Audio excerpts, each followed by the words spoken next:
What is happening, YouTube? Hayes Anderson here. If you are new to my channel, this is a rare occurrence. You really don't get to see me in front of the camera. I'm almost always behind the camera because the focus of my channel is on the music itself. What I want to talk about today with you is this concept of being an audiophile. But instead of going over the definition of what an audiophile is or what an audiophile isn't, let's instead try a simple test. This test will help show what audio really is and what audio really is not. Just so you know, audio is kind of an overloaded term. Most people like to think of audio as sound that is within the range of human hearing, and that's fairly accurate. But the issue is this: audio is almost always an electrical signal.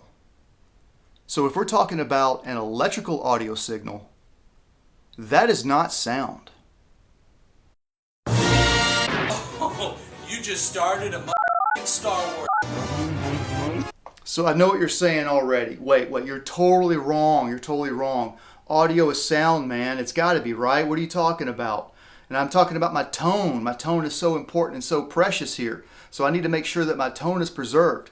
When I play, say, for example, my guitar, I want all of that sound coming out of my guitar to be preserved, and I just want to add to it, but I want that original tone to always be there. I want it to be pure, natural, and organic. Recently, I held a survey just to get an idea of what my audience thinks about audiophiles versus folks who claim science is really what is going to allow us to see the truth. And the results actually surprised me. I was expecting there to be more quote-unquote audiophiles, but most people thought that the science had something to say about it more than the audiophiles. So you know all about it now, then, do you? You want a 30-watt amp? A 30-watt amp. Do you want speakers? Yes. Do you want rumble filters? Yes. Do you want a bag on your head? Yes. And we have to face it, folks. Audiophiles, they can really be bullies sometimes. You want woofers and tweeters? No, I don't want stupid things like woofers. You got them when you want them, I know, Grandad. They're in your speakers. You've been telling us you don't want slimline salad dressing. Yes, I do want slimline salad dressing. But now I'm going to show you something that will hopefully illuminate the truth for you. Because despite what you have been told, that audio is merely sound within the range of human hearing, audio really relies on it being an electrical signal. And as an electrical signal, it is absolutely not sound. And here is the test. This diagram represents an active electrical circuit. As a metaphor, we're going to use water instead of electricity. We have an input and we have an output, and somehow the water is magically amplified within the circuit so that whatever comes in, we get more coming out as we open this valve. So the question is this: is the water that is flowing into the circuit the same water that is coming out of this circuit? And I'll let you think about that for a second. What is your answer? The answer is no. No, it is not the same water at all.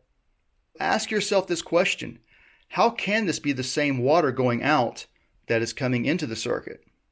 And really, this is all just a metaphor, right? What we're really talking about is the sound coming out of your guitar and the quote-unquote sound that is now coming out of this circuit. We're going to call this circuit a boost. It's a linear boost that amplifies your guitar signal linearly, meaning that all of the frequencies are amplified equally so that you get pretty much the exact same tone but louder, more loud. So the question is, if this would be the same water that is coming out that is going in, how would that even work? Would it be magic? Here we see some electrons now, and we have this thing called a power source. What is that? That's the 9 volts going into your guitar pedal. So here we have electrons that are flowing in out of your guitar into the boost, and now we have these awesome supercharged electrons. Look how strong and powerful and bigger they are. More loud, more bigger, everything's more better. Right? Is this really how this works? No, obviously not. That's complete BS. Here's what's really happening. something more like this. Same thing, input, output. What's happening here? Your input is essentially, not exactly, but just for the point of our demonstration, it's basically just kind of going to ground. It's just sort of disappearing into nothing, into the ether. But here, what's happening here, we see that our power supply now, that is what is actually producing the output. The electrons going in are not the same electrons that come out. The signal that is coming in is not the same signal coming out. It's a copy. It's a copy. This is analog, folks, not digital. Every analog electrical circuit, when you see this sort of configuration, this is a gain stage, this is a buffer, this is a transistor, this is an op amp. It's a copy.